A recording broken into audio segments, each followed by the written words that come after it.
यह कहानी मुंबई के उस दौर की है जब शहर को बम्बई कहा जाता था। 1990 का दशक, एक ऐसा दौर जब बम्बई की हवाओं में बारूद की गंध, मीलों का बंद होता धुआं और अंडरवर्ल्ड का खौफ तैर रहा था। मुंबई के पश्चिमी उपनगर में स्थित जोगेश्वरी, तंग गलियां, घनी आबादी, चौल कतारें और युवाओं के भीतर जल्द से जल्द अमीर बनने की छटपटाहट। इसी जोगेश्वरी के इस्माइल यूसुफ कॉलेज में एक लड़का पढ़ रहा था जिसका नाम था सैयद मुदस्सर हुसैन।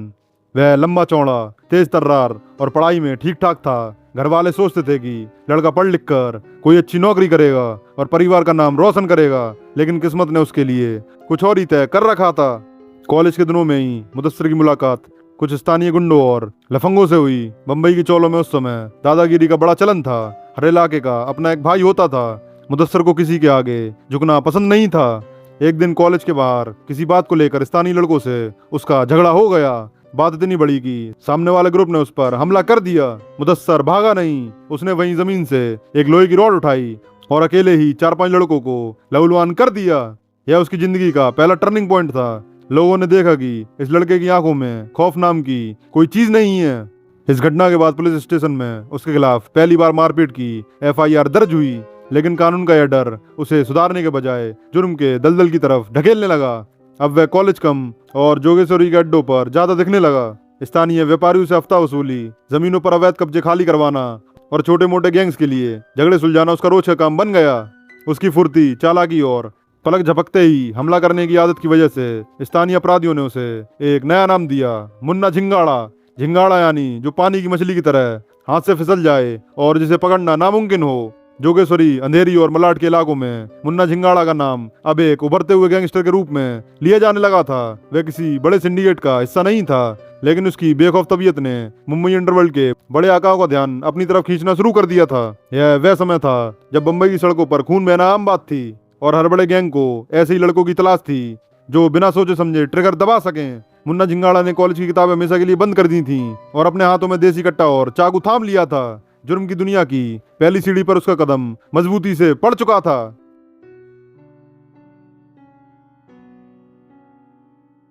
साल 1993 मुंबई में हुए सिलसिलेवार बम धमाकों ने न सिर्फ पूरे देश को हिलाकर रख दिया, बल्कि मुंबई अंडरवर्ल्ड के भूगोल को भी हमेशा के लिए बदल दिया। दाऊद इब्राहिम का साथ छोड़कर छोटा राजन अलग हो चुका था।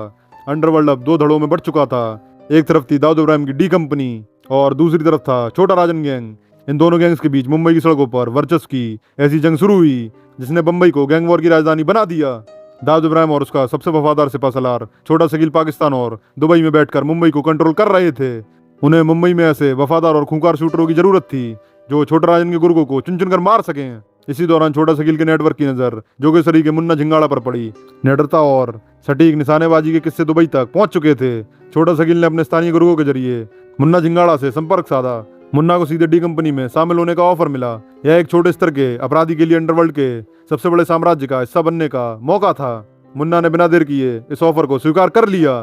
शकील ने मुन्ना झिंगाड़ा को आधुनिक हथियार, पैसा और गाड़ियां मुहैया कराईं। अब मुन्ना के पास सिर्फ देसी कट्टा नहीं था, बल्कि विदेशी 9mm की पिस्टल और ऑटोमेटिक वेपन्स थे।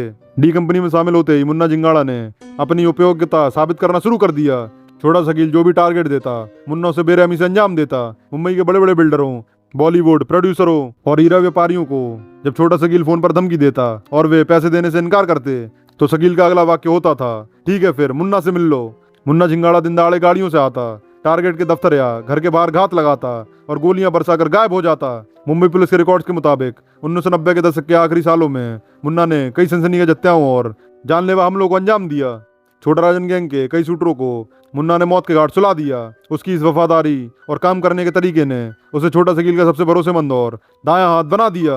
मुंबई पुलिस की क्राइम ब्रांच दिन रात एक कर रही थी। उसके पोस्टर थानों में लग चुके थे, लेकिन डी कंपनी का खुफिया नेटवर्क इतना मजबूत था कि पुलिस के पहुंचने से पहले ही मुन्ना अपना ठिकाना बदल लेता था। वह अब सिर्फ एक शूटर नहीं रह गया था, बल्कि मुंबई में डी कंपनी के ऑपरेशंस को लीड करने वाला एक मुख्य कमांडर बनता जा रहा था। उसका खौफ ऐसा था कि उसका नाम सुनते ही बड़े से बड़े बिजनेसमैन के पसीने छूट जाते थे।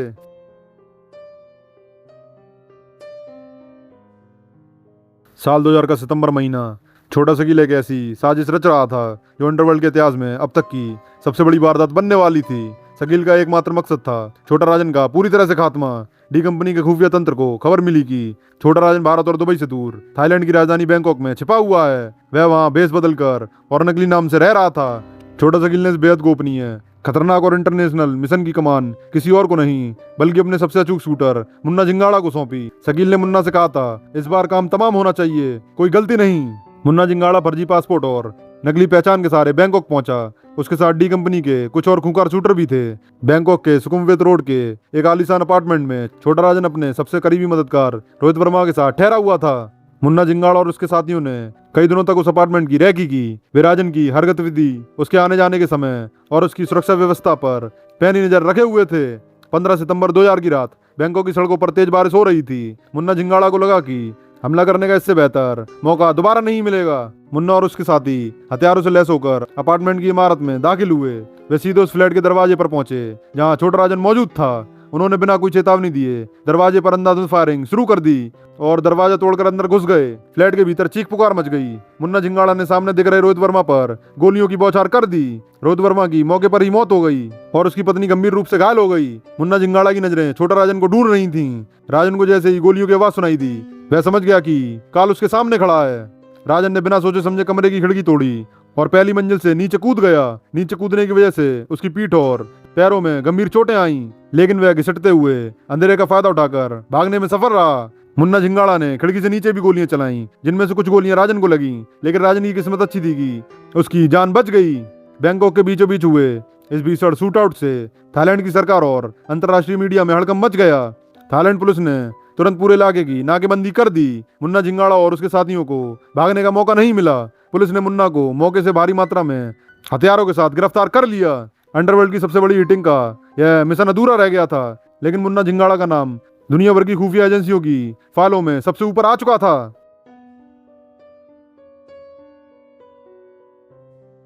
बैंकॉक की जेल की सलाखों के पीछे मुन्ना जिंगाड़ा बंद था, लेकिन असली कहानी तो उसकी गिरफ्तारी के बाद शुरू हुई, जो अगले 18 सालों तक दो देशों के बीच एक बड़ी कूटनीतिक और कानूनी जंग में बदल गई। जैसे ही भारतीय खुफिया एजेंसियों आईबी और रॉ को खबर मिली कि बैंकॉक में छोटा राजन पर हमला करने वाला मुख्य शूटर कोई और नहीं बल्कि मुंबई का मुन्ना जिंगाड़ा है, भारत सरकार तुरंत एक्टिव हो गई।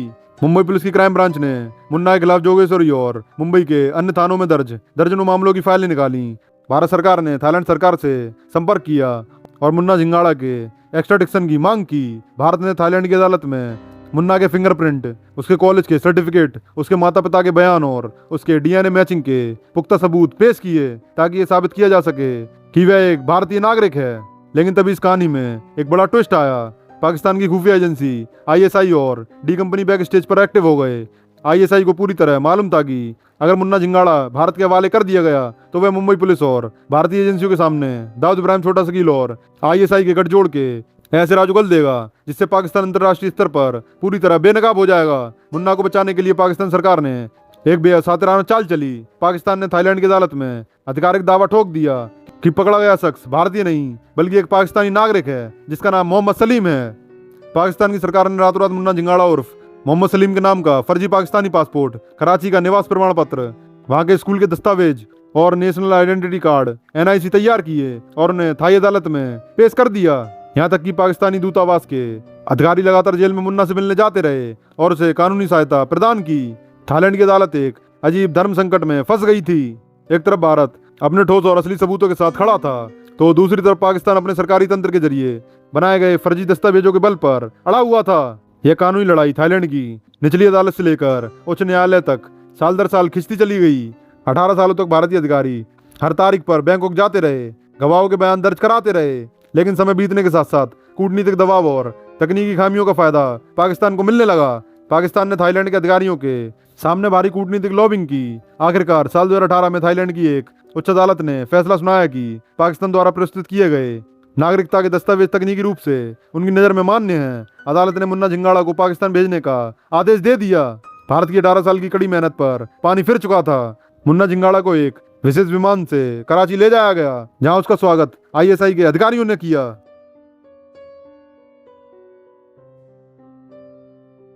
साल 2018 में पाकिस्तान पहुंचने के बाद मुन्ना जिंगाड़ा का जीवन पूरी तरह बदल गया।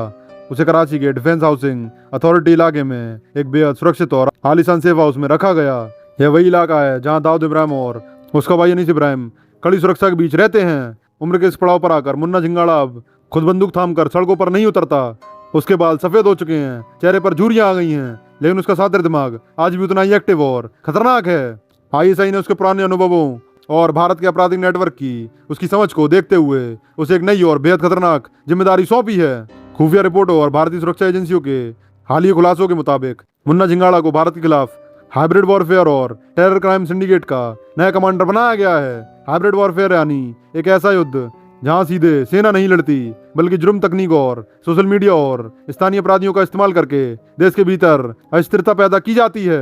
मुन्ना झिंगाड़ा कराची में बैठकर internet calls, encrypted messaging apps जैसे सिग्नल्स और थ्रेमा का इस्तेमाल करके भारत के अलग अलग राज्यों में सक्रिय स्थानीय गैंगस्टर्स के संपर्क में रहता है। वह पंजाब, दिल्ली, हरियाणा और मुंबई के गैंग्स जैसे लॉरेंस बिश्नोई और अन्य छोटे गिरोह के बीच एक पुल का काम कर रहा है। मुन्ना का मुख्य काम अब भारत के बेरोजगार और गुमराह युवाओं को पैसों और हथियारों का लालच देकर उन्हें लोन वोल्फ हमलों या टारगेट किलिंग्स के लिए तैयार करना है। वह पाकिस्तान की सीमा से भारत में ड्रोन के जरिए आधुनिक हथियार जैसे टीडी पॉइंट पिस्टल, AK-47 और ग्रेनेड की तस्करी के नेटवर्क को ऑपरेट करता है। इसके अलावा वह हवाला के जरिए भारत में आपराधिक गतिविधियों को फंडिंग पहुंचाने का जिम्मा भी संभाल रहा है। दिल्ली पुलिस की स्पेशल सेल और नेशनल इन्वेस्टिगेशन एजेंसी NIA द्वारा हाल ही में पकड़े गए कई आतंकी और शार्प शूटर्स के बयानों में यह बात सामने आई कि उन्हें कराची से सीधे मुन्ना झिंगाड़ा द्वारा निर्देश मिल रहे थे।